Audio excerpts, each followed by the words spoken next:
Kepada saya, isu mazhab ni diapi-apikan oleh musuh kita.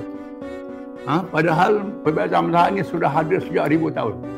Sejak berlakunya kejatuhan Khulafa' Rasyidin, naik Umayyah, perang Siffin antara Ali dengan Muawiyah, timbulnya mazhab.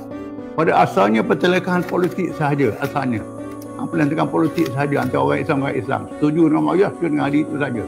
Tak sampai perkara hukum. Bila dah lama melarat, sampai perkara hukum jadi melarat. Namun demikian, kita mempunyai warisan ilmu yang muktabar, warisan ilmu yang muktabar dari semua mazhab.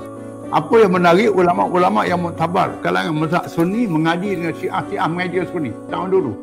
Imam Syafi'i, Imam Abu Hanifah belajar dengan Ja'far As-Sadiq, Ja'far As-Sadiq belajar Imam Abu Hanifah. Mereka berbeza antara satu sama lain. Yang krisisnya orang bawah saja. Jadi orang bawah inilah yang diapi-apikan. Kita kena sedar bahawa dalam Sunni ada puluh-puluh mazhab, dalam Syiah ada puluh-puluh mazhab, dalam Khawarij puluh-puluh mazhab.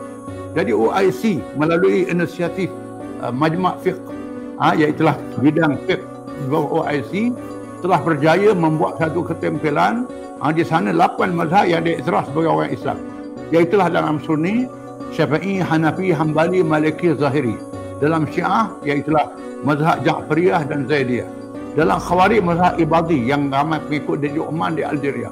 Ini dianggap sebagai mazhab yang ada buku, ada kitab, ada rujukan, ada kitab dakwah dia.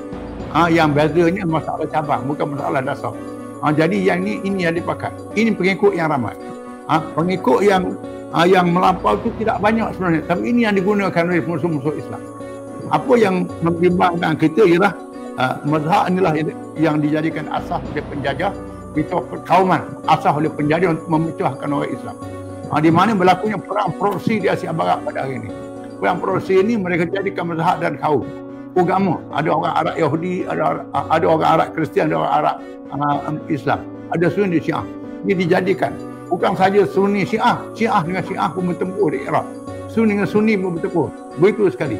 Dan semua pihak ini ada penyumbang dia. Ini dengan sebab itulah saya memilih Malaysia ini pendekatan demokrasi, bukan pendekatan lain. Kalau memilih tanpa demokrasi akan jadi peluang kepada perang proksi sama kita sendiri yang mengundang campur tangan asing. Dan saya sampaikan pandangan ini kepada rakan-rakan di luar negara. Pada awalnya mereka mencemoohkan saya kerana saya bukan Arab. Kerana bukan Arab. Bukan Arab dia tak hormatilah. Jadi sekarang baru mereka sedar. Dan sebab itu kita melihat Turki dah berdamai dengan Qatar. Qatar dah berdamai dengan Iran sekarang ni. Saudi akan berdamai dengan Iran. Akan berlaku perdamaian ini. Alhamdulillah.